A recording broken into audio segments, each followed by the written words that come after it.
Salut les élèves! Alors aujourd'hui on va faire une expérience un peu spéciale, c'est sur un ordinateur. Bon, je suis désolé pour ceux qui n'ont pas d'ordi, mais vous allez voir, elle peut être assez étonnante. Alors on va utiliser un logiciel que vous voyez dans la capture d'écran, il s'appelle Audacity, A-U-D-A-C-I-T-Y. Il est gratuit, donc vous pouvez vous amuser avec, c'est un logiciel pour gérer les sons. Euh, les élèves de troisième, vous avez vu ça l'année dernière avec moi en quatrième qu'on étudiait les sons justement. Et les quatrièmes, si on revient au collège, vous pourrez jouer avec bientôt. Alors, on va aller au début dans le menu Générer et on va générer ce qu'on appelle une tonalité.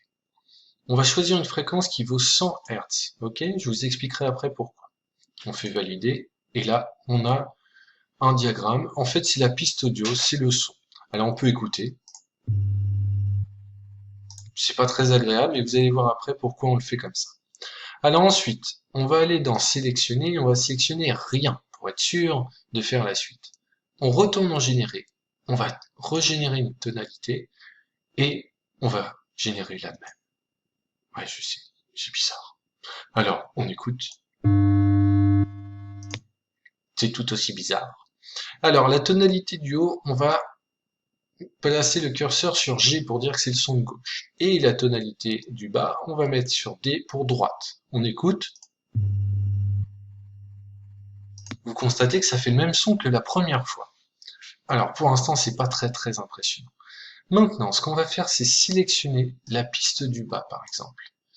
Et on va faire un effet. On va l'inverser. Alors là, écoutez bien.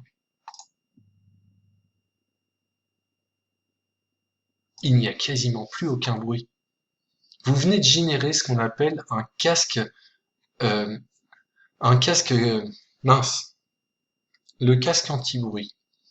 Alors, évidemment, dans la réalité, on va pas juste générer un son comme ça. Par contre, ça s'applique dans les avions de chasse, par exemple. Il y a un système de micro qui va enregistrer le bruit des réacteurs et il va le transformer, le son inverse, en fait, pour que dans le casque du pilote, il n'entende pas du tout les réacteurs et donc il puisse entendre les autres parler. Alors, comment ça fonctionne? C'est tout bête. Le son se déplace dans l'air, on peut imaginer ça comme une vague. Alors, évidemment, c'est un peu plus compliqué que ça, selon les sons.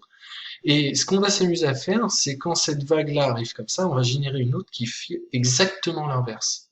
Et donc, les deux vont s'annuler, comme s'il n'y avait plus du tout de son.